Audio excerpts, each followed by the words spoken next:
সুপ্রিয় শিক্ষার্থী বন্ধুরা, তোমরা দেখছো বিশ্বাস টিউটোরিয়াল ইউটিউব চ্যানেল আর আমি কেবি স্যার। আজকে তোমাদের এই ক্লাসটিতে আলোচনা করব বাংলা ব্যাকরণ থেকে কারক সম্পর্কিত আলোচনা। এর আগে প্রথম পর্বে আমি কারক কাকে বলে, কারকের শ্রেণীবিভাগ সম্পর্কে বিস্তারিত আলোচনা করেছি। আর কারক নির্ণয়ের জন্য সঠিক উপায়ে এবং সহজ পদ্ধতিতে কারক নির্ণয়ের জন্য কিন্তু এই ভিডিওটাও অত্যন্ত গুরুত্বপূর্ণ। আজকে আমার আলোচ্য বিষয় বিভক্তি, অনুসর্গ এবং নির্দেশক।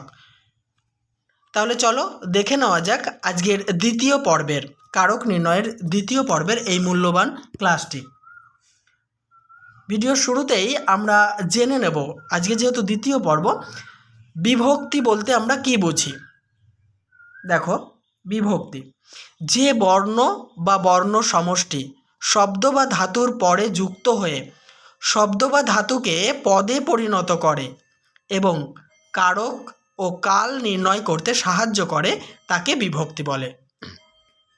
তাহলে একটু সহজ করে বলি যে বর্ণ বা বর্ণ সমষ্টি কী হবে, ধাতু বা শব্দের পরে বসে সেই ধাতু বা শব্দকে পদে পরিণত করবে এবং কারক আর কাল নির্ণয় করতে সাহায্য করবে, তাকে আমরা বিভক্তি বলবো। যেমন দেখো, আমরা যদি বলি জলে, ঠিক আছে, জল এ, এই যে জল একটা শব্দ, এর সঙ্গে এ বিভক্তি যুক্ত হয়ে জলে এটাকে পদে পরিণত করেছে, তাহলে এটা একটা বিভক্তি, এ একটা বিভক্তি। তারপরে যদি বলি রামকে, এই যে রাম একটা শব্দ, এর সঙ্গে কে বিভক্তি যুক্ত হয়ে কিন্তু রামকে হয়ে গেছে, ঠিক আছে। এবার চলো আমরা জেনে নেব বিভক্তিগুলি কি কি। বাংলা ভাষায় 5টি বিভক্তি চিহ্ন আছে, সেগুলি হচ্ছে এ, কে, রে, তে, র। আর এই র হচ্ছে সম্বন্ধ পদের চিহ্ন। অনেক বন্ধুরা হয়তো ভাবছো যে আমরা কারক নির্ণয় শিখবো, তো এগুলি শিখছি কেন। দেখো, একদম গোড়া থেকে যদি তুমি একটা জিনিস শেখো সারা জীবনে ভুলবে না, আর কারক নির্ণয়ের ক্ষেত্রে এগুলো তোমাকে জানতেই হবে। এই জন্যই আমার এই ক্লাসটি আলোচনা করা। তাহলে 5টি বিভক্তি আমি বলে নিলাম। এবারে জানবো বিভক্তির শ্রেণী বিভাগ। বিভক্তিকে কয় ভাগে ভাগ করা যায়। কাজ অনুসারে বিভক্তিকে আমরা 2টি শ্রেণীতে ভাগ করতে পারি, সেটা হচ্ছে শব্দ বিভক্তি আর দ্বিতীয় হচ্ছে ধাতু বিভক্তি। দেখো, ধাতু বিভক্তির অন্য নাম কিন্তু ক্রিয়া বিভক্তি। তাহলে শব্দ বিভক্তি আমরা জেনে নিই। এই যে রাম যুক্ত কে, রামের সঙ্গে, রাম একটা শব্দ, তার সঙ্গে কে বিভক্তি যুক্ত হয়ে গেছে রামকে। আর ধাতু বিভক্তি, দেখো, ছেলেটি বই পড়ে, এই যে পড়ে, পড় হচ্ছে ধাতু, তার সঙ্গে এ বিভক্তি যুক্ত হয়ে এটা ধাতু বিভক্তি হয়ে গেছে, ঠিক আছে। আশা করছি বোঝাতে পেরেছি। এবারে আমরা শব্দ বিভক্তির সংজ্ঞাটা জেনে নেব। যে বিভক্তি শব্দের সঙ্গে যুক্ত হয়ে শব্দকে পদে পরিণত করে তাকে শব্দ বিভক্তি বলে। এর আগেই বলে দিয়েছি, যেমন বন একটা শব্দ, তার সঙ্গে এ বিভক্তি যুক্ত হয়ে বনে হয়ে গেছে, ঠিক আছে। আবার জল একটা শব্দ, তার সঙ্গে এ বিভক্তি যুক্ত হয়ে জলে হয়ে গেছে, এটা হচ্ছে শব্দ বিভক্তি। নেক্সট আমরা জানবো হচ্ছে ধাতু বিভক্তি কাকে বলে। একই রকমভাবে ধাতু বিভক্তির অপর নাম হচ্ছে ক্রিয়া বিভক্তি, এটা বিশেষভাবে মনে রাখবে। যে বিভক্তি ধাতুর পরে যুক্ত হয়ে ধাতুকে পদে পরিণত করে তাকে ধাতু বিভক্তি বলে। যেমন পর একটা ধাতু, তার সঙ্গে এ যুক্ত হয়ে পরে হয়ে গেছে। আর দেখ, দয়কার খ, দেখ একটা ধাতু, তার সঙ্গে এ বিভক্তি যুক্ত হয়ে দেখে হয়ে গেছে, ঠিক আছে। আবার চলিব বা চলবো, চল যুক্ত এই পড়িব, পর একটা ধাতু আর ইব একটা বিভক্তি, ঠিক আছে।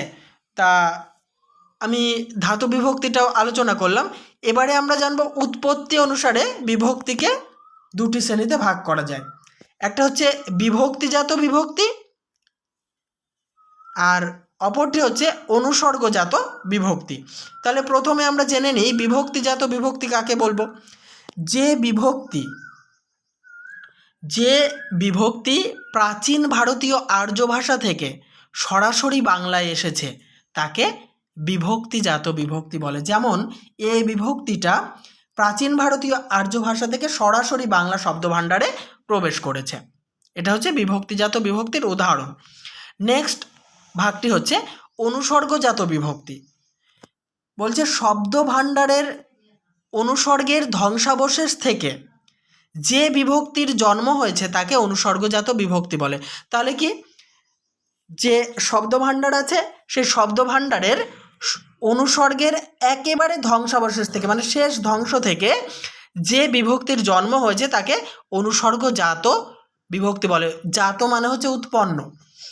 অনুসর্গজাত বিভক্তি হচ্ছে মোট 3টি, যেমন ক, ত, র।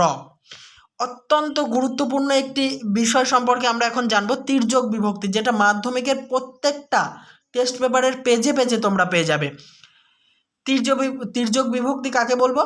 যে বিভক্তিগুলি প্রায় সব কারকে ব্যবহৃত হয় তাকে তির্যক বিভক্তি বলে। যেমন এ বিভক্তি, ঠিক আছে? যেমন তিলে তেল হয়, তিলে, তিলের তলায় দাগ, তিল হইতে তেল হয়, তার মানে অপাদানে এ বিভক্তি। আবার ঘরে বই আছে, অধিকরণ কারকে এ বিভক্তি, ঠিক আছে? এই এ বিভক্তিটা প্রায় সব কারকেই ব্যবহৃত হয়, তাই এটি তির্যক বিভক্তি। নেক্সট জেনে নেব শূন্য বিভক্তি।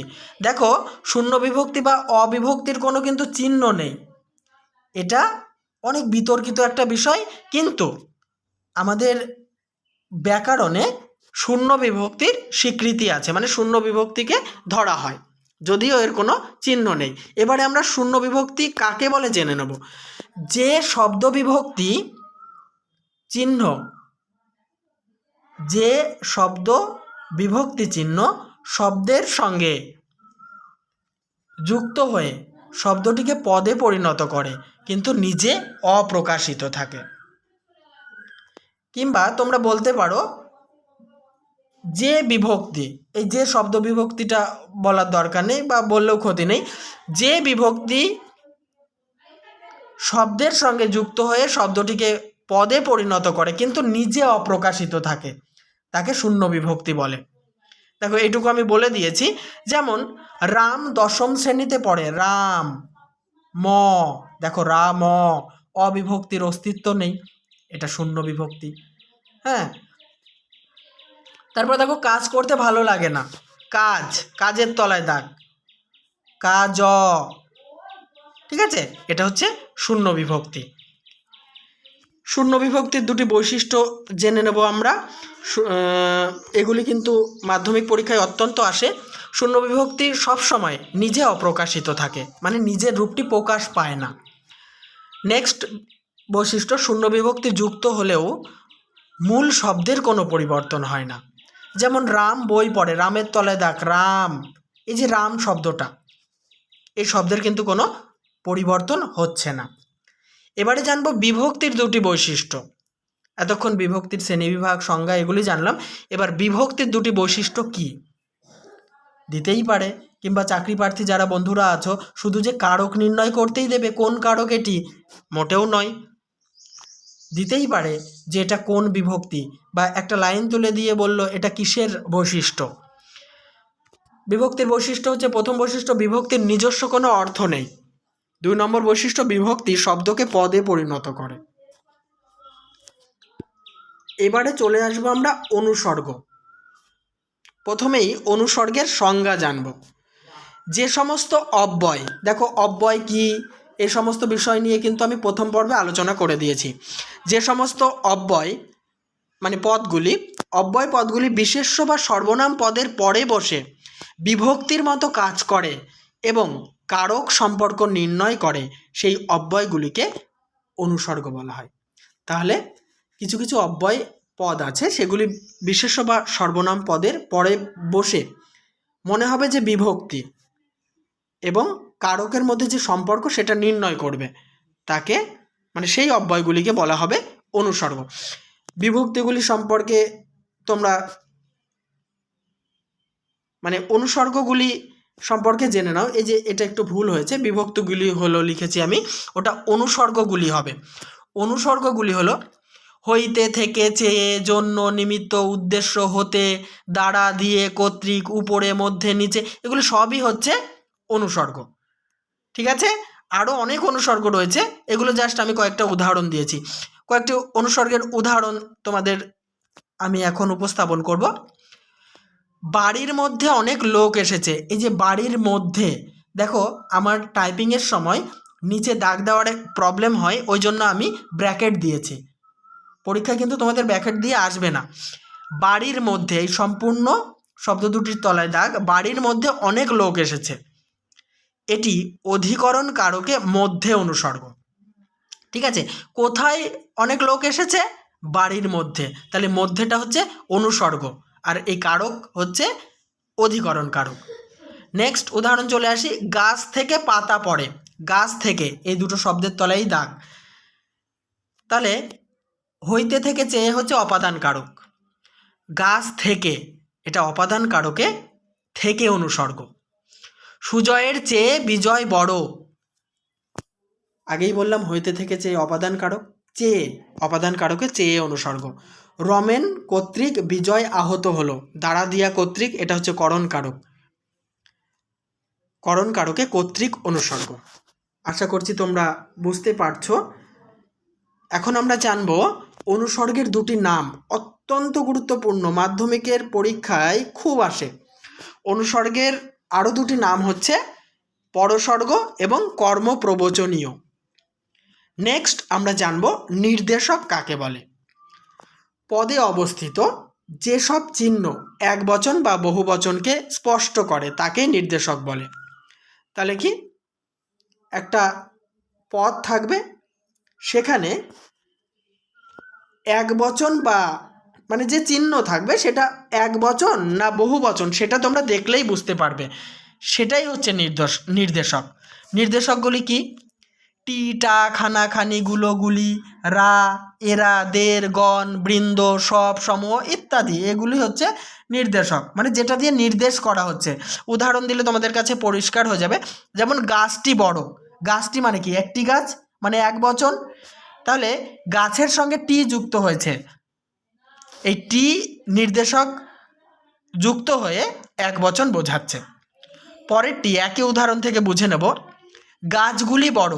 এখানে দেখো, গাছগুলি বলতে নিশ্চয়ই আমরা এক বচন বোঝাই না, অনেকগুলি গাছ, তাই গাছের সঙ্গে গুলি নির্দেশক দ্বারা বহু বচন বোঝাচ্ছে। নেক্সট, ছাত্রদের করুণ অবস্থা, এই যে ছাত্রদের, দের নির্দেশক, ছাত্রর সঙ্গে দের নির্দেশকটি যুক্ত হয়ে বহু বচন বোঝাচ্ছে। তারপর দেখো, হে ভাতৃবৃন্দ, এখানে